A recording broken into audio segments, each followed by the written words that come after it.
Hi, everyone. Thank you for joining us today. We're here today to go over the findings of our 2020 youth study. This webinar will cover what we heard in regards to the state of their wallet. This study we've done for 3 years, and I'm here with my colleague Christian. My name is Allison Watson, and I'm the research director in the Edmonton office. And Christian, did you want to introduce yourself? Sure, I'm Christian Bourque. I'm executive vice president, and I manage our Montreal office. And yeah, and Christian's been involved with the youth study since the beginning. Myself, I've come in this year, and I'm really excited to be part of the group this year and here to present some of the findings. We had a webinar earlier last week, and I'm not sure how many were able to attend, but this one today, as I mentioned, is just focusing on the finances. So if in the methodology for the study, we looked at 3,000 millennials and members of the Generation Z across Canada, we specifically had 2,000 millennials and 1,000 members of Generation Z. The questions this year covered state of mind, moods, influences, values, mental health, and personal finances. Last year we had questions in specifically regards to their work life, and this year we adapted the study to have more focus on mental health and personal finances.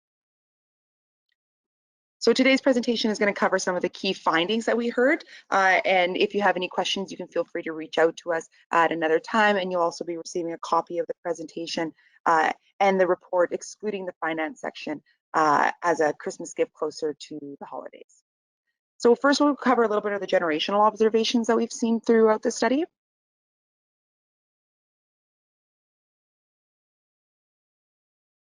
And what we're finding is it's not so much differences among the groups in regards to where they are, their income, their employment status, or even their gender. It's really the focus is on age, and age is becoming more significant than ever.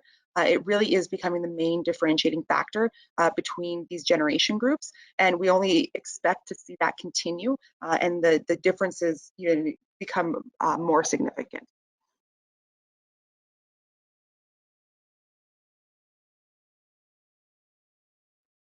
So we also see that the generation gaps are shrinking.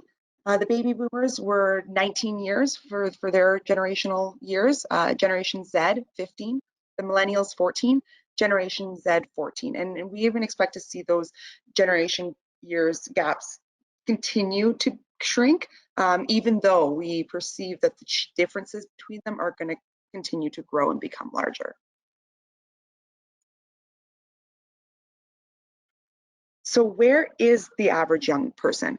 That is very difficult for us to answer, and we're finding it is increasingly difficult, especially with the Generation Z group. These generations, the average young person now their path is very fragmented. Their wants and needs is very fragmented, in that it's always changing. For us, the typical young person doesn't really exist anymore, in that their path isn't as structured as it used to be. When we speak to employers, we see that they have a large challenge in keeping young people within loyal to their company, and this has a large part to do with this zigzag pattern, this fragmented path that they're on, in that they stay with an organization for 1 to 2 years, and then they're ready to move on to something different. But not only are they ready to move on to a different role, they're ready to move on to a completely different industry at sometimes. And we're seeing them in and out of the education system, as well as in and out of different industries. So it's not just a lack of loyalty that employers are combating, but it's this desire to learn and grow and change.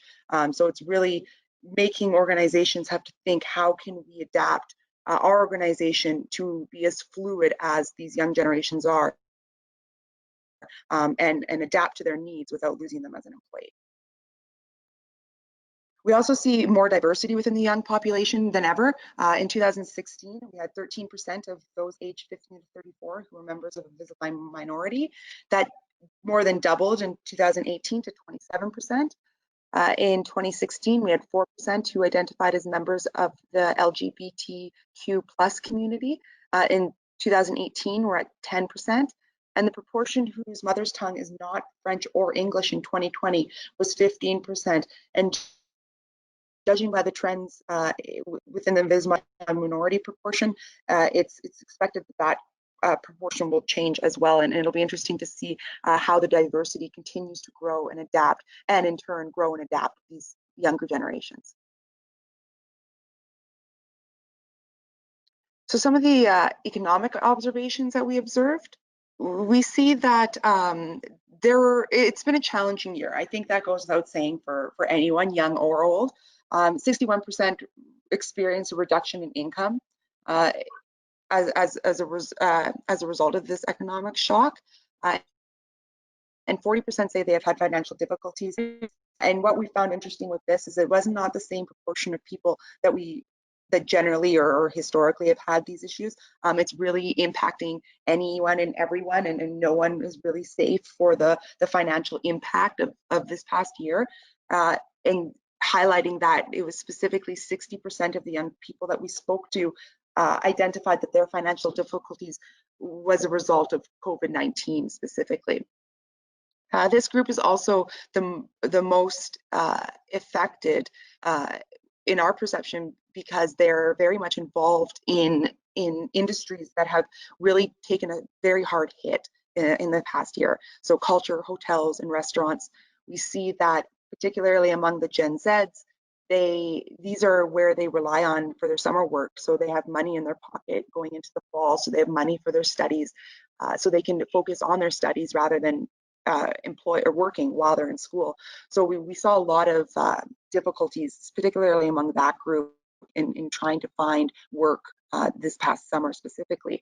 And you can see that in that a quarter of them actually recorded that they lost jobs, and that's between the age groups of 15 to 24-year-olds. We also found that this group is the second to experience another economic shock after the one experienced in 2008 and 2009. And this might be a little more, the millennials may remember this a little bit more than the Gen Zs, but yes, it's definitely the second challenging time for this youth that they've had to navigate through and overcome.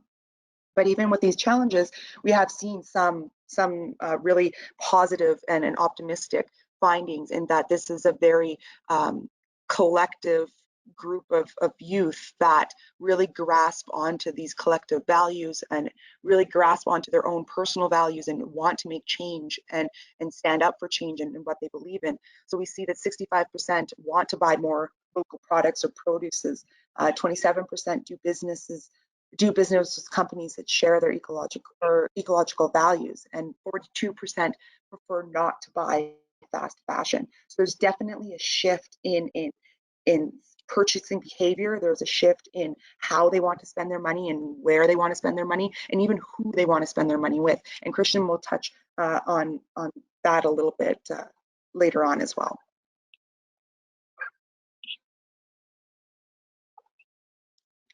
So carrying on with the kind of the dread of the past year, we do see that this is a worried group of young individuals. 56% do not believe the economic situation in Canada will improve in the next year. 56% do not believe that their personal economic situation will improve in the next year. And 61% believe that they do not have an advantage. So there's a lot working against them right now. But it'll be interesting to see in the coming years how they adapt, how they change, and how they work through these difficult and worrying times that they find themselves in today. They also need help. In our earlier webinar, we discussed the return of family. They need help with their mortgage. They need help with their monthly rent, their vehicle, vacation, although that's quite the luxury at this point in time. They also worry about, need help for consumer goods and essential bills. So really there's not a part of the youth's lives that they're not struggling with at this moment. And although these are not majority proportions, there's still proportions that are alarming in that, you know, we're seeing up to a quarter, if not a little bit more than a quarter of the youth in some of these regards, needing help with some of these basic life needs.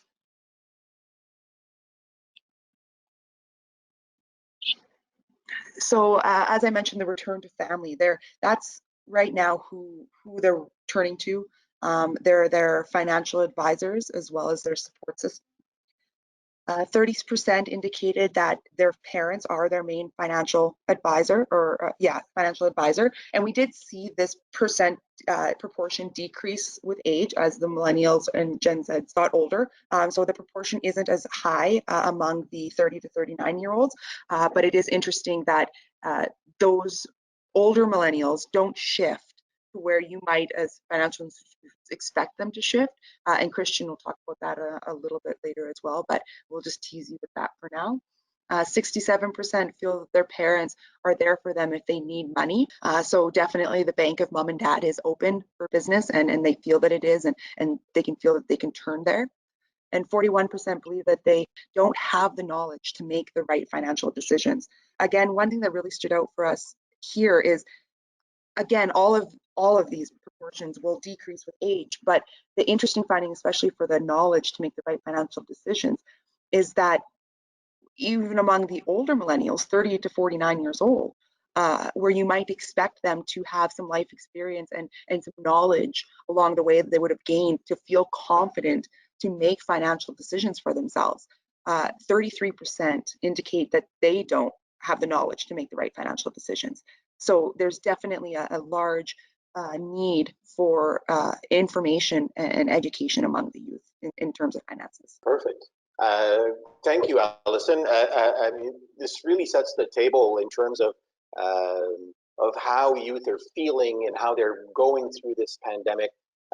They are a stressed out generation. They were even before the pandemic.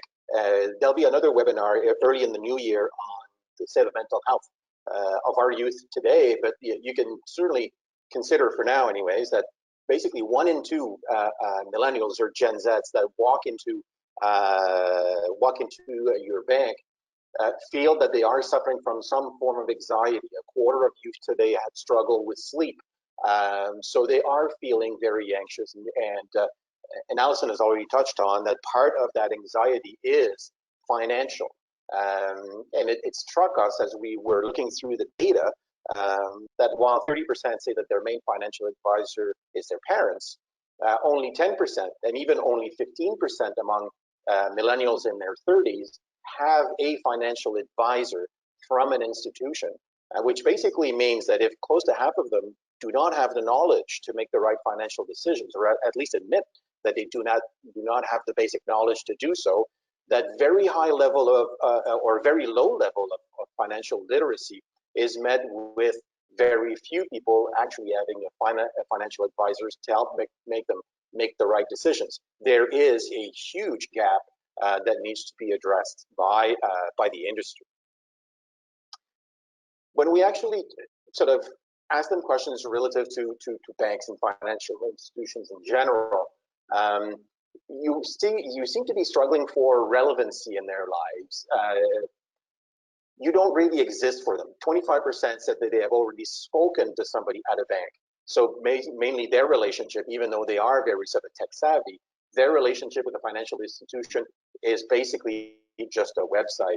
10% have a financial advisor we just mentioned, and that only goes up to 15% among Canadians in their 30s, which basically are at the time of their lives where they have a car loan, they are either have a mortgage or are looking to buy a house, probably have a first child on the way, or already they're thinking about a second. They crucially need financial advice right now in their lives, and they're not getting it from financial institutions. 20% of 20 to 39-year-olds intend to borrow money in the next year. I don't know who they will do it with, if they do have the right advice, if they do have the right knowledge to say, can my budget afford this loan that I want to get in the next few months? So there is a market out there, but right now, is it being sort of addressed by the financial industry in a way that is basically in line with their needs and their wants at the moment? Now, we actually sort of looked at how they feel about attachment to financial institutions. Right now, what we're feeling is that while only 12% of them say they are likely to change financial institutions in the near future, they do not really, or they are not really ambassadors of their brands or of your brands. Basically, the relationship that right now we feel that they're having with financial institutions is probably the same that they're having with their wireless provider or their internet provider at home. You're basically sort of a pipeline that's delivering money into their devices so that they can buy things. But again, it's this issue of to what extent are you relevant in their lives and having an impact on their lives is what we believe is sort of the challenge at the moment. When we asked them about sort of their spending, of course we thought, you know, majority of them, actually 63% of them, feel they pay too much for their cell phone plan. 63%, I pay too much for my internet and Wi-Fi at home. I pay too much for meals at restaurants, even though they've been challenged because of some restaurants being closed in different regions of the country over the last year. I mean, if you see the sort of the soar in terms of demand for Uber Eats and DoorDash and the others, they're still getting meals from restaurants, which they feel they pay too much for. Half of them who actually rent feel that they're paying too much for their rent, and so on and so forth. Where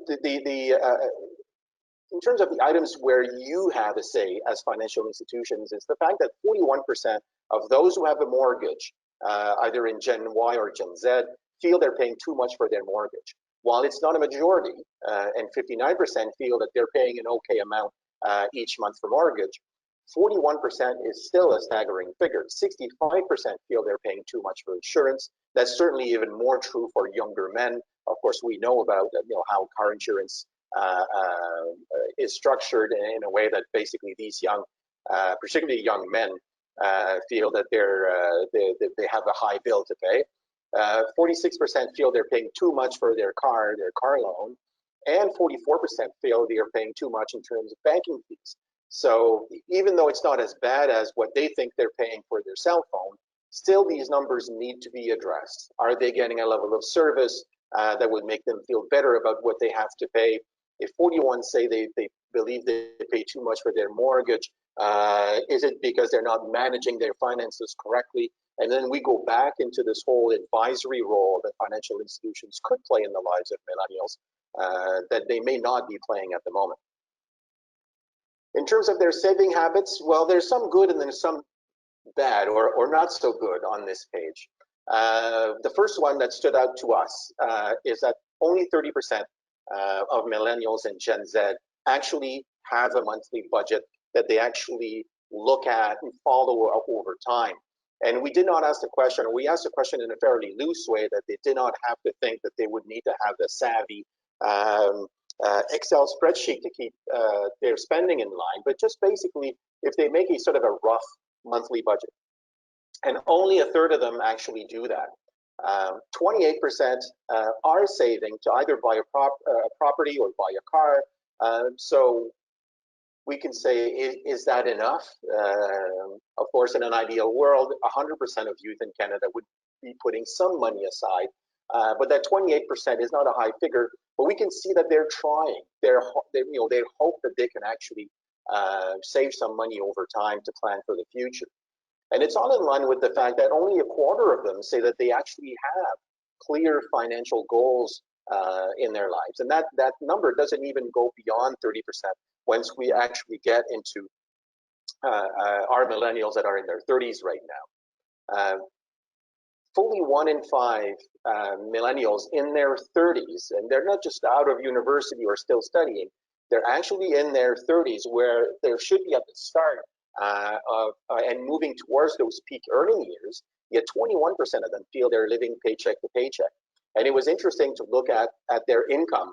Some of that 21% are millennials who are making in the 6 figures right now and still feel that they're moving from paycheck to paycheck. Of course, the cost of living that these young people are faced with today is way worse than it was when Gen Xers like me or boomers were at the same age as these millennials. I mean, the bar is just that much higher, that the feeling of having or believing that your finances are okay is certainly not the same as what it was 15, 20, 25, or 30 years ago. So if it is this way, if cost of living, cost of housing is hurting them more than any other generation before them, That's the reason why they should have clear financial goals that are set for them, and that they are able to make sort of a monthly budget that takes into account the fact that they do need to save some money, and they do need to know what they can afford when in their lives. And right now, again, that great gap in terms of getting the financial advice they need and having the level of financial literacy we would all want for them is not there at the moment. Allison earlier talked about sort of these trajectories that are not linear as they sort of used to be way back when. And what we're seeing is that COVID actually will create changes in sort of the path of these youth, making them probably, or trying to predict their own trajectory will not be as obvious as it was maybe a year or 2 or 3 years ago. Among our younger core, the 13 to 24, what they will do in the very short term, and what they're telling us, is they will cut back on what they consider non-essential purchases in the very short term, because they're the ones that are faced with the highest number of job losses. And Allison showed the figures earlier. 13 to 24-year-olds account for about 10% of the population of Canada, yet account for 25% of the jobs lost over the past year. So of course, these will create changes in path, and probably what they will do is continue their educational trajectory a little bit longer, what we used to call hiding at university, because the job market is not really good for them. So it may actually delay entry into the labor force. It may actually push people that are just entered the labor force to go back to the education system to better deal with what they believe is the cards they are being dealt now that we are in this pandemic. For the 25 to 39-year-olds, it's a little bit different. For them, it's basically a change potentially in trajectory in terms of long-term wealth and long-term wealth planning. They may need to delay some plans to save a little bit more money. Some of them might not have chipped into their RRSPs the way they would wanted to. So this will sort of be affected in the short term. Because it's the second financial crisis that these 30-year-olds are facing after 2008 and 2009, we believe it'll create sort of a heightened sense of anxiety about over their finances that you as institutions will need to deal with as well.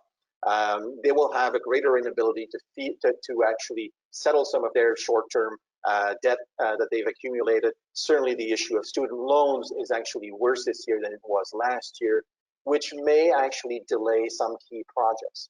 Now, of course, for financial institutions, that first mortgage, and if they sign with you for that first mortgage, is such an important moment in your capacity to attract youth and to actually keep them as loyal customers over time. Some of these projects will have been delayed due to COVID. In summary, I will go back to some of the points Allison made earlier. So Allison, back to you. Yeah, thanks, Christian. So as we touched on, they're worried. They're facing some hardships, specifically financially, and they are worried about the future, and not only the future of the economic state overall, but their personal side as well. We also see, as Christian just discussed as well, the job losses and the declining income. And we see the change, that the impact that they're having on the labor market, losing their jobs, but also wanting to change where they're going and the paths that they take, and how they're in and out of the education system as well. Thank you. And we also, we just mentioned their inability to pay off short-term debt will be an issue in the very short term, and might actually have an impact on some of their key decisions that they wish to make over the next 12 to 24 months. And of course, it greater sort of highlights just their need to have what I would qualify as a better financial advisor than mom and dad. And of course, nobody is more competent to help them in making those decisions than our banking system and financial institutions in Canada.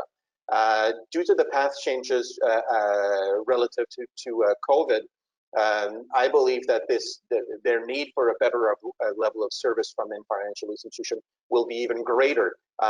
It could go through online tools to help them, but also this capacity to reach out and actually talk to someone.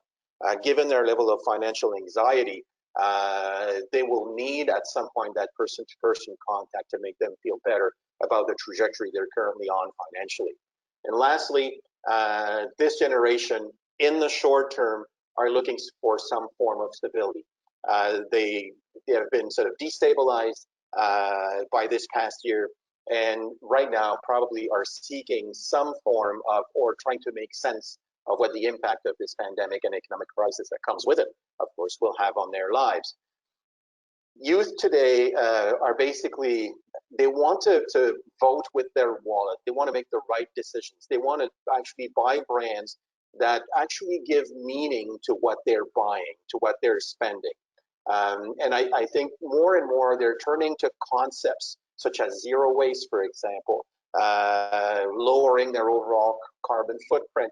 They're looking to brands to actually embody some form of concept of how they can be meaningful and relevant in their lives.